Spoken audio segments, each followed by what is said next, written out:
നമസ്കാരം. മെട്രോ മാറ്റിനിയിലേക്ക് സ്വാഗതം. തനിക്ക് ക്യാൻസർ ആണെന്ന് വെളിപ്പെടുത്തി രേണു രംഗത്തെത്തിയതോടെ സോഷ്യൽ മീഡിയയിൽ വീണ്ടും പുതിയ ചർച്ചകൾക്ക് തുടക്കമിട്ടിരിക്കുകയാണ്. തന്റെ ശാരീരിക അവസ്ഥകളെക്കുറിച്ചും ചികിത്സയെക്കുറിച്ചുമൊക്കെ രേണു വീഡിയോകളിലൂടെയും പോസ്റ്റുകളിലൂടെയും പറഞ്ഞിരുന്നു.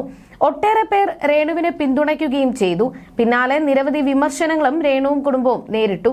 ഇപ്പോഴിതാ ഈ വേദനകൾക്കിടയിൽ ഒരു സന്തോഷ വാർത്ത പങ്കുവച്ചിരിക്കുകയാണ് രേണുസുതി. തന്റെ യൂട്യൂബ് ചാനലിന് പ്ലേ ബട്ടൺ കിട്ടിയ സന്തോഷമാണ് പുതിയ വീഡിയോയിലൂടെ രേണുസുതി ആരാധകരുമായി പങ്കുവച്ചിരിക്കുന്നത്. തനിക്ക് ഈ അംഗീകാരം ലഭിക്കാൻ കാരണമായ എല്ലാ സബ്സ്ക്രൈബേഴ്സിനോടും രേണു നന്ദി പറഞ്ഞു. നമുക്ക് യൂട്യൂബ് പ്ലേ ബട്ടൺ കിട്ടി. എന്റെ ലൈഫിൽ ഏറ്റവും വലിയ ഒരു സന്തോഷമാണ്. അപ്രതീക്ഷിതമായിട്ടാണ് പ്ലേ ബട്ടൺ കിട്ടുന്നത്. ഇത്ര പെട്ടെന്ന് എനിക്ക് പ്ലേ ബട്ടൺ കിട്ടുമെന്ന് ഞാൻ കരുതിയിരുന്നില്ല. എന്റെ സബ്സ്ക്രൈബേഴ്സിന് ഒരുപാട് നന്ദി. നിങ്ങളുടെ ഓരോരുത്തരുടെയും മനസ്സിന്റെ വലിയ നന്മയാണ് ഈ ഒരു പ്ലേ ബട്ടൺ എനിക്ക് കിട്ടാൻ കാരണമായത്. ഇതുവരെ ചാനൽ സബ്സ്ക്രൈബ് ചെയ്യാത്തവർ പിന്തുണ നൽകണമെന്നും അതിപ്പോഴത്തെ സാഹചര്യത്തിൽ തനിക്ക് വലിയ സഹായമാകുമെന്നുമാണ് തന്റെ യൂട്യൂബ് ചാനലിലൂടെ തന്നെ രേണുസുതി പറഞ്ഞത്. ഈ സന്തോഷം യൂട്യൂബിന്റെ ലോഗോ പതിച്ച പ്രത്യേക കേക്ക് വാങ്ങിയാണ് രേണുവിന്റെ സഹോദരി ആഘോഷമൊരുക്കിയത്. കുടുംബാംഗങ്ങൾക്കൊപ്പം കേക്ക് മുറിച്ചാണ് രേണു ഈ നേട്ടം ആഘോഷിച്ചത്. രണ്ടാമത്തെ കീമോതെറാപ്പിയും പൂർത്തിയായതായി വീഡിയോയിൽ രേണു പറഞ്ഞിരുന്നു. ചികിത്സയുടെ ഭാഗമായി കയ്യിൽ ഘടിപ്പിച്ചിരിക്കുന്ന പിക് ലൈൻ കാണിച്ചുകൊണ്ടാണ് താരം സംസാരിച്ചത്. ഏത് സാഹചര്യത്തിലും മനോധൈര്യമാണ് തന്നെ മുന്നോട്ട് നയിക്കുന്നത് എന്ന് രേണു പറഞ്ഞു. ഞാൻ 2 ആഴ്ചയായി വളരെയധികം ദുഃഖത്തിലും പ്രയാസത്തിലുമൊക്കെയാണ്. നിങ്ങൾക്കറിയാം, കീമോ കഴിഞ്ഞുള്ള അവസ്ഥ അനുഭവിച്ചവർക്ക് അറിയാം. തനിക്ക് വേണ്ടി പ്രാർത്ഥിക്കുന്നവരും ആശംസിക്കുന്നവരുമായ വലിയൊരു കൂട്ടം ആളുകളുണ്ടെന്നും അവരുടെ സ്നേഹവും പിന്തുണയുമാണ് ഈ പോരാട്ടത്തിലെ ഏറ്റവും വലിയ കരുത്തെന്നും താരം പറഞ്ഞിരുന്നു. ആരാധകർക്കായി ഒരു ഗാനവും രേണു ആലപിച്ചു. ആരോഗ്യം വീണ്ടെടുത്ത ശേഷം വിവിധ ഇടങ്ങളിൽ യാത്ര ചെയ്യാൻ ആഗ്രഹമുണ്ടെന്നും ആശുപത്രി കിടക്കയിലായിരുന്നപ്പോഴും ഭാവിയിലെ വിജയങ്ങളെക്കുറിച്ചാണ് ചിന്തിച്ചിരുന്നത് എന്നും ആ ചിന്തകളാണ് തന്നെ പ്രതീക്ഷയോടെ മുന്നോട്ടു പോകാൻ സഹായിച്ചതെന്നും രേണു പറഞ്ഞിരുന്നു. ക്യാൻസറിനെതിരെ പോരാടുന്ന അനേകർക്ക് താൻ ഒരു പ്രചോദനമാകാൻ ആഗ്രഹിക്കുന്നുവെന്നും രോഗം നമ്മളെ കീഴടക്കുന്നതിന് മുൻപ് നമ്മളാണ് രോഗത്തെ കീഴടക്കേണ്ടത് എന്ന സന്ദേശവും രേണു പങ്കുവച്ചു. അതേസമയം രേണുവിന്റെ 3ാമത്തെ കീമോതെറാപ്പിക്കുള്ള ഒരുക്കങ്ങൾ പുരോഗമിക്കുകയാണെന്നും എല്ലാവരുടെയും പ്രാർത്ഥനയും പിന്തുണയും തുടർന്നും ഉണ്ടാകുമെന്നുമാണ് രേണുവിന്റെ സഹോദരി അഭ്യർത്ഥിച്ചത്. 31-ാം തീയതിയാണ് അവളുടെ 3ാമത്തെ കീമോ. 2ാമത്തെ കീമോ കഴിഞ്ഞപ്പോൾ നേരത്തതിനേക്കാൾ വളരെ ക്ഷീണത്തിലായിരുന്നു. പഴയതുപോലെ ഒന്ന് ആക്റ്റീവായി ഇരിക്കാൻ തുടങ്ങിയിട്ട് ഇപ്പോൾ 2-3 ദിവസമേ ആയിട്ടുള്ളൂ. ഇതുവരെ രേണുവിന് വേണ്ടി പ്രാർത്ഥിച്ച എല്ലാവരോടും ഞാൻ വീണ്ടും നിങ്ങളുടെ പ്രാർത്ഥനയെ ചോദിക്കുന്നു.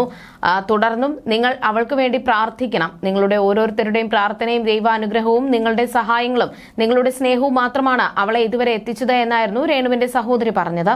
രോഗചികിത്സയെ താൻ എങ്ങനെയാണ് നോക്കിക്കാണുന്നത് എന്നും രേണു പറഞ്ഞിരുന്നു. എനിക്ക് വിശ്വാസമുണ്ട് ഞാൻ തിരിച്ചു വരുമെന്ന്. കാരണം എന്റെ മൈൻഡ് പവറും അതുപോലെ നിങ്ങളുടെ പ്രാർത്ഥനയും ദൈവമുള്ളതുകൊണ്ടാണ് ഞാൻ തിരിച്ചു വരുന്നത്. 4 കീമോയും കൂടെ ഇനി ഉണ്ടെന്നാണ് ഡോക്ടർ പറഞ്ഞത്. ഈ ഒരു രോഗത്തിനോട് പൊരുതി ഞാൻ തിരിച്ചു വന്നിരിക്കുമെന്ന് എനിക്ക് വിശ്വാസമുണ്ട്. അല്ലാതെ എവിടെ പോകാനല്ലേ? ഞാൻ തിരിച്ചു വന്നിരിക്കും. നിങ്ങൾക്കൊക്കെ അറിയാം, ഒരു ദിവസം പോലും റെസ്റ്റ് ഇല്ലാതെ ഓടി നടന്ന ഒരു വ്യക്തിയാണ് ഞാൻ. പെട്ടെന്നൊരു ദിവസം ക്യാൻസർ എന്ന മഹാരോഗം വരുമ്പോൾ കിടപ്പാകുന്നു. ജോലിയൊന്നും ചെയ്യാൻ പറ്റാതെയാകുന്നു. വീട്ടിൽ നിന്ന് പുറത്തിറങ്ങാൻ പറ്റാത്ത ഒരവസ്ഥ. ഇതൊക്കെ നിങ്ങൾക്ക് പറഞ്ഞാൽ മനസ്സിലാകുമോ എന്ന് എനിക്ക് അറിയില്ല. അനുഭവിച്ചവർക്ക് മനസ്സിലാകും. ഒരു കടയിൽ പോലും പോകാൻ എനിക്ക് പറ്റില്ല. കീമോ കഴിഞ്ഞതോടെ ഒന്നും ചെയ്യാൻ പറ്റില്ല. ഹോസ്പിറ്റൽ, വീട്, ഹോസ്പിറ്റൽ, അങ്ങനെ പോകുന്ന ഒരു ദിനചര്യയാണ് ഇപ്പോൾ എന്റേത് എന്നാണ് രേണുസുതി പറഞ്ഞത്. അതേസമയം കഴിഞ്ഞ ദിവസം രേണുവിനെ അധിക്ഷേപിച്ച യൂട്യൂബറെ അറസ്റ്റ് ചെയ്തു എന്നുള്ള വാർത്ത സോഷ്യൽ മീഡിയയിൽ വൈറലായി മാറിയിരുന്നു. രേണു വ്ലോഗിലൂടെ പുറത്തുവിട്ട ക്യാൻസർ ചികിത്സയുടെ മെഡിക്കൽ ബില്ലുകൾ വ്യാജമാണെന്ന് ആരോപിച്ച് അപകീർത്തികരമായ റിയാക്ഷൻ വീഡിയോകൾ പ്രചരിപ്പിച്ചതിനായിരുന്നു നടപടി. യൂട്യൂബറെ പോലീസ് കസ്റ്റഡിയിലെടുക്കുന്ന ദൃശ്യങ്ങൾ രേണുസുതി തന്നെയായിരുന്നു സോഷ്യൽ മീഡിയയിലൂടെ പങ്കുവച്ചത്. ആദ്യ അറസ്റ്റ് യൂട്യൂബറെ വീട്ടിലെത്തി പൊക്കി പോലീസ്. കേരള പോലീസിന് അഭിനന്ദനങ്ങൾ എന്നായിരുന്നു രേണു വീഡിയോയ്ക്കൊപ്പം കുറിച്ചിരുന്നത്. അതേസമയം അച്ഛൻ നേരത്തെ മരണപ്പെട്ടതുകൊണ്ടും താൻ ക്യാൻസർ രോഗി ആയതുകൊണ്ടും താൻ ഉടനെ മരിക്കുമെന്ന് വിധി എഴുതി കുഞ്ഞിന്റെ അവകാശം തട്ടിയെടുക്കാൻ ചിലർ നീക്കം നടത്തുന്നുണ്ടെന്നും എന്നാൽ കുഞ്ഞിന്റെ അങ്ങനെ എന്തെങ്കിലും സംഭവിച്ചാൽ കുഞ്ഞിന്റെ അവകാശം തന്റെ മാതാപിതാക്കൾക്കും ചേച്ചിക്കുമാണെന്നും രേണുസുതി അടുത്തിടെ വീഡിയോയിലൂടെ പറഞ്ഞിരുന്നു. ഓരോ കീമോയ്ക്ക് വേണ്ടിയും 2 ലക്ഷത്തിന്റെ മരുന്ന് എടുക്കണമെന്നും അതിനുവേണ്ടിയാണ് യൂട്യൂബ് ചാനൽ താൻ മുന്നോട്ട് കൊണ്ടുപോകുന്നതെന്നും രേണു വ്യക്തമാക്കിയിരുന്നു. എല്ലാവരും തന്നെ സപ്പോർട്ട് ചെയ്യണമെന്നും അടുത്ത കീമോ കഴിഞ്ഞാൽ എന്താണ് അവസ്ഥയെന്നും തനിക്കറിയില്ല എന്നുമായിരുന്നു. പക്ഷെ അവിടെ നിന്ന് ഞാൻ തിരിച്ചു വരുമെന്നും രേണുസുതി വീഡിയോയിലൂടെ തന്നെ പങ്കുവച്ചിരുന്നു. രേണുവിന് ശരിക്കും അസുഖമുണ്ടോ എന്ന് ചോദിക്കാൻ പോലും ഇവർ മടിക്കുന്നില്ല. അതും കീമോതെറാപ്പി കാരണം രേണുവിന്റെ ആരോഗ്യം പാടെ ശേഷിച്ചിരിക്കുകയും. ഇത്രയും ക്രൂരമായ വേട്ടയാടലുകൾക്കിടയിലും രേണുവിനെ പിന്തുണയ്ക്കുന്നവരുണ്ട്. ഇവരിൽ ഒരാളാണ് സുഹൃത്തായ സജീന.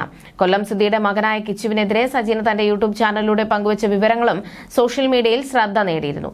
രേണു സുധിക്ക് ക്യാൻസർ ആണെന്ന് അറിഞ്ഞ് കിച്ചു വിളിച്ചിരുന്നുവെന്നും ആ ഫോൺ അറ്റൻഡ് ചെയ്തത് രേണുവിന്റെ രമ്യയാണെന്നും രമ്യ രേണുവിനെ ഫോൺ കൊടുത്തില്ല എന്നും രേണുവിനെ കാണാൻ സമ്മതിച്ചില്ല എന്നും ആരോപണം വരുന്നുണ്ട്.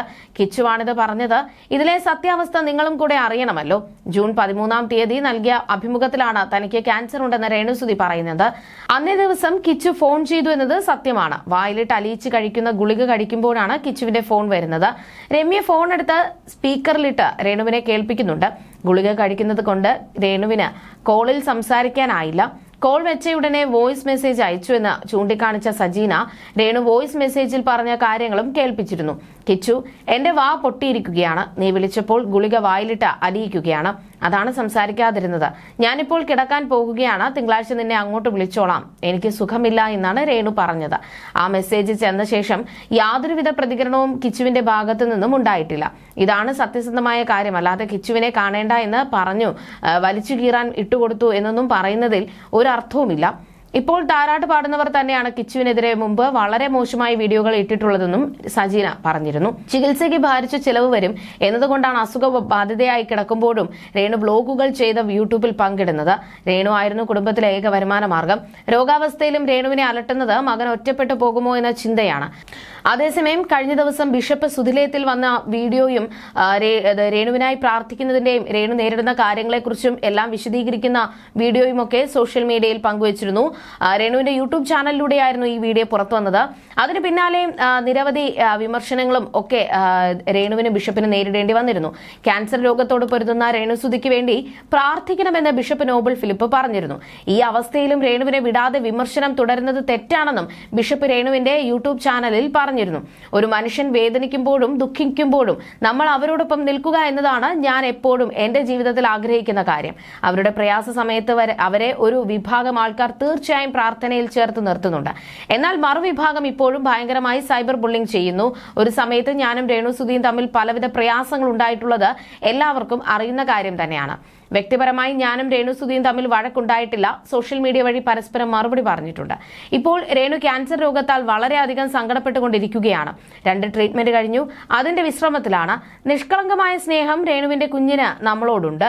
അവർക്ക് വേണ്ടി പ്രാർത്ഥിക്കുക. സാമ്പത്തികമായിട്ടുള്ള സഹായത്തെക്കുറിച്ചല്ല ഞാൻ നിങ്ങളോട് പറയുന്നത്. നമ്മളൊരു വാക്ക് അവർക്ക് വേണ്ടി പ്രാർത്ഥിക്കുക. ആശ്വസിപ്പിക്കാൻ കഴിയുമെങ്കിൽ ആശ്വസിപ്പിക്കുക. രേണുവിനെ വെറുക്കുന്നവരോട് എനിക്ക് ഒന്നും പറയാനില്ല എന്ന് ബിഷപ്പ് നോബൽ ഫിലിപ്പ് പറഞ്ഞിരുന്നു. You're watching me on metromatney.com. on metromatney.com. metromatney.com. Subscribe for more videos.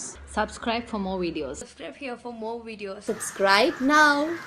Thank you.